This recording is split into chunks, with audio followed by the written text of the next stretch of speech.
ಒಂದು ಕಡೆ ಮಹೇಶ್ ಶೆಟ್ಟಿ ತಿಮ್ಮರೋಡಿ ಬಂಧನ ಆದರೆ ಇನ್ನೊಂದು ಕಡೆ ಸಮೀರ್ ಬಂಧನಕ್ಕೆ ಧರ್ಮಸ್ಥಳದಿಂದ ಪೊಲೀಸರು ಬೆಂಗಳೂರಿಗೆ ಬಂದಿದ್ರು. ಬನ್ನೇರುಘಟ್ಟದ ಹತ್ರ ಮನೆ, ತಾಯಿ ಜೊತೆಗೆ ಸಮೀರ್ ವಾಸವಾಗಿರೋದು ಬನ್ನೇರುಘಟ್ಟ ಹತ್ತಿರದ ಮನೆಯಲ್ಲಿ. ಧರ್ಮಸ್ಥಳ ಪೊಲೀಸರು ಸ್ವಯಂ ಪ್ರೇರಿತ ದೂರು ದಾಖಲಿಸಿಕೊಂಡಿದ್ದಾರೆ. ಕಾಲ್ಪನಿಕವಾಗಿ ಸೃಷ್ಟಿಸಿಕೊಂಡು ವಿಡಿಯೋ ಮಾಡಿರೋದು, ದೂತ ಎನ್ನುವ ಯೂಟ್ಯೂಬ್ ಚಾನಲ್ನಲ್ಲಿ AI ಟೂಲ್ ಬಳಸಿ ವಿಡಿಯೋ ಮಾಡಿದ್ದು, AI ಟೂಲ್ ಬಳಸಿ ನಡೆದ ಅಪರಾಧಕ್ಕೆ ಸಂಬಂಧಿಸಿದಂತೆ ಸುಳ್ಳು ಸುದ್ದಿಯನ್ನು ಹಬ್ಬಿಸಿದ್ದು, ವಿಡಿಯೋದಲ್ಲಿ ಪ್ರಚೋದನಕಾರಿಯಾಗಿ ಮಾತನಾಡಿದ್ದು, 1000 ಜನರನ್ನು ರೇಪ್ ಮಾಡಿ ಕೊಂದು ಮುಚ್ಚಿ ಹಾಕಿದ್ದಾರೆ ಅಂತ ಹೇಳಿದ್ದು, ಇದನ್ನು ಕೇಳಿದರೆ ನಿಮ್ಮ ರಕ್ತ ಕುದಿಯೋದಿಲ್ವಾ ಅಂತ ಜನರನ್ನು ಪ್ರಚೋದಿಸಿದ್ದು. ನಾನು ಇದರಲ್ಲಿರೋದು ಸುಮೋಟೋ ಕೇಸ್ನಲ್ಲಿರೋದು ಹೇಳ್ತಾ ಇದ್ದೀನಿ. ಇದನ್ನು ಕರ್ನಾಟಕದ ಮೂಲೆ ಮೂಲೆಯಲ್ಲಿರುವ ಜನ ಬೀದಿಗಿಳಿದು ಪ್ರತಿಭಟಿಸಿ ಅಂತ ಹೇಳಿದ್ದು, ಈ ಅನ್ಯಾಯದ ವಿರುದ್ಧ ಪ್ರತಿಯೊಬ್ಬರು ಧ್ವನಿ ಎತ್ತಬೇಕು ಅಂದಿದ್ದು, ಉದ್ದೇಶಪೂರ್ವಕವಾಗಿ ಸಾರ್ವಜನಿಕರನ್ನು ಉದ್ರೇಕಗೊಳಿಸುವಂಥ ಹೇಳಿಕೆ ಕೊಟ್ಟಿದ್ದು, ಸಾರ್ವಜನಿಕ ನೆಮ್ಮದಿಗೆ ಭಂಗ ತರುವ ಉದ್ದೇಶದೊಂದಿಗೆ ಹೇಳಿಕೆಗಳನ್ನು ಕೊಟ್ಟಿದ್ದು.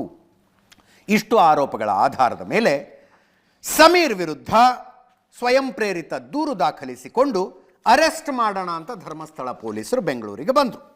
ಬನ್ನೇರುಘಟ್ಟ ಪೊಲೀಸ್ ಸ್ಟೇಷನ್ ಲಿಮಿಟ್ಸು ಹುಲ್ಲಹಳ್ಳಿಯಲ್ಲಿ ಸಮೀರ್ ಮನೆಯಂತೆ, ತಾಯಿಯ ಜೊತೆ ವಾಸವಾಗಿರೋದಂತೆ. ಅಲ್ಲೊಂದು ಅಪಾರ್ಟ್ಮೆಂಟ್ನಲ್ಲಿ ತಾಯಿಯ ಜೊತೆ ವಾಸವಾಗಿರೋದು. ಪೊಲೀಸರು ಕರೆಕ್ಟಾಗಿ ಮೊಬೈಲ್ ಲೊಕೇಶನ್ ಎಲ್ಲಿದೆ ಅನ್ನೋದನ್ನು ನೋಡ್ಕೊಂಡೇ ಬಂದಿದ್ದಾರೆ. ಮನೆಗೆ ಬಂದಾಗ ಗೊತ್ತಾಗಿದ್ದು ಪೊಲೀಸರಿಗೆ, ಅಲ್ಲೆಲ್ಲೆಲ್ಲೆಲ್ಲೆ ತಲೆ ಚುರುಕಾಗಿದೆ ಇದು ಅಂತ. ಮೊಬೈಲ್ ಮನೇಲೇ ಇದೆ, ಆನ್ ಇದೆ, ಚಾರ್ಜಿಗೆ ಹಾಕ್ಕೊಂಡಿದೆ, ಬಟ್ ಸಮೀರ್ ಇಲ್ಲ. ಗೊತ್ತು ಹುಡುಕೊಂಬರ್ತಾರೆ ಅಂತ. ಚಿಕ್ಕಮ್ಮನ ಮಗನ ಮೊಬೈಲ್ ಇಟ್ಕೊಂಡು ಓಡೋಗ್ಬಿಟ್ಟಿದ್ದಂತೆ ಅಣ್ಣ. ಪಕ್ಕದ ಮನೆಯವ್ರು ಮಾತಾಡ್ತಾರೆ, ಆಶಾ ಅಂತ, ಕೇಳಿಸ್ಕೊಳ್ಳಿ ಒಮ್ಮೆ. ನಮಗಿಂತ ಮುಂಚೆಯಿಂದನೇ ಇದ್ರು. ನೀವು ಬಂದಿಷ್ಟು ವರ್ಷ? ನಾವು 1 ವರ್ಷ ಆಯ್ತು ನಾವು ಬಂದು ಇಲ್ಲಿಗೆ. ಯಾರ್ಯಾರು ವಾಸ ಇದ್ರು? ಅವ್ರ ಅಮ್ಮ ಮಗ ಇಬ್ಬರೇ, ಅಮ್ಮ ಮಗ ಇದ್ರು. ನೀವು ಅವ್ರು ನಿಮ್ಮ ಹತ್ರ ಏನು ಮಾತಾಡ್ತಿದ್ರ?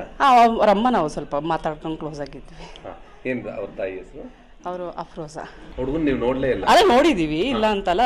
ನಮ್ಗೂ ಅವ್ರಿಗೂ ಮಾತಾಡ್ತಿರ್ಲಿಲ್ಲ ಕಾಂಟ್ಯಾಕ್ಟ್ ಅಲ್ಲಿ. ಯೂಟ್ಯೂಬ್ ಎಲ್ಲ ಬಂದ್ಮೇಲೆ ನೋಡಿದೀವಿ. ಇದು ಇಲ್ಲಿ ಇದೆಲ್ಲ ಸುದ್ದಿ ಆದ್ಮೇಲೆ ನಾವು ಅವ್ರನ್ನ ಸರಿಯಾಗಿ ನೋಡೇ ಇಲ್ಲ.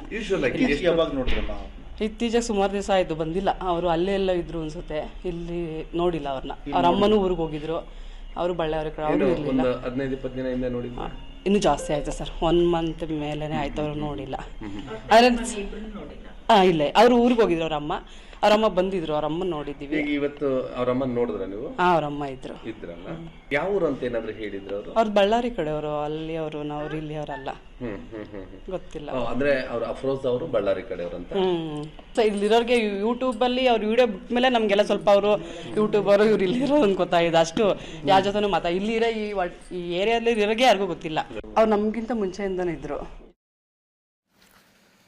ಕಂಪ್ಲೇಂಟ್ ಹಿಂದೆನೇ ರಿಜಿಸ್ಟರ್ ಆಗಿದೆ, 1-2 ನೋಟಿಸ್ಗಳು ಕೂಡ ಹೋಗಿದ್ದಾವೆ. ಸಮೀರ್ ಉತ್ತರ ಅಂತಿದ್ದಕ್ಕೆ, ನನ್ನ ವಿರುದ್ಧ ದಾಖಲಾದ ದೂರಿನ ಬಗ್ಗೆ ಪತ್ರ ಬರಿತಾ ಇದ್ದೀನಿ. ನನ್ನ ವೈಯಕ್ತಿಕ ಭದ್ರತೆಯ ಬಗ್ಗೆ ತೀವ್ರ ಕಳವಳ ಇದೆ. ಧರ್ಮಸ್ಥಳ ಸ್ಟೇಷನ್ಗೆ ಹಾಜರಾಗೋದಕ್ಕೆ ನನಗೆ ಭದ್ರತೆಯ ಅಪಾಯ ಇದೆ. ಇತ್ತೀಚೆಗೆ ಹಲವು ಯೂಟ್ಯೂಬರ್ಗಳ ಮೇಲೆ ದಾಳಿಯಾಗಿತ್ತು, ಆದ್ದರಿಂದ ನನ್ನ ವೈಯಕ್ತಿಕ ಭದ್ರತೆಗೂ ಅಪಾಯದ ಸಾಧ್ಯತೆ ಇದೆ. ಪರ್ಯಾಯ ವ್ಯವಸ್ಥೆ ಮಾಡಿ ಅಂತ ಕೋರ್ತೇನೆ. ವಿಚಾರಣೆಯನ್ನು ನನಗೆ ಭದ್ರತೆ ಸಿಗುವ ಠಾಣೆಯಲ್ಲಿ ಮಾಡಿ. ಧರ್ಮಸ್ಥಳದಲ್ಲೇ ವಿಚಾರಣೆ ಆದರೆ ಸೂಕ್ತ ಭದ್ರತೆ ಒದಗಿಸಬೇಕು. ವಿಡಿಯೋ ಕಾನ್ಫರೆನ್ಸ್ ಮೂಲಕ ವಿಚಾರಣೆಗೆ ಹಾಜರಾಗೋದಕ್ಕೆ ಅವಕಾಶ ಮಾಡಿಕೊಡಿ. ಪೊಲೀಸ್ ತನಿಖೆಗೆ ಪೂರ್ತಿಯಾಗಿ ಸಹಕಾರ ಕೊಡ್ತೀನಿ. ಕಾನೂನು ಪ್ರಕ್ರಿಯೆಯಿಂದ ತಪ್ಪಿಸಿಕೊಳ್ಳುವುದಿಲ್ಲ ಅನ್ನುವ ಪತ್ರವನ್ನು ಸಮೀರ್ MD ಆಗಸ್ಟ್ 13ನೇ ತಾರೀಕು ಧರ್ಮಸ್ಥಳ ಸ್ಟೇಷನ್ನಿನ ಸ್ಟೇಷನ್ ಹೌಸ್ ಆಫೀಸರಿಗೆ ಬರೆದಿದ್ದಂತೆ. ಅದಾದ ನಂತರ ಇವತ್ತು ಪೊಲೀಸರ ಬಂದಿದ್ರು. ಹೆಂಗಲ್ಲ ಬೆಣ್ಣೆಲಿ ಕೂದಲು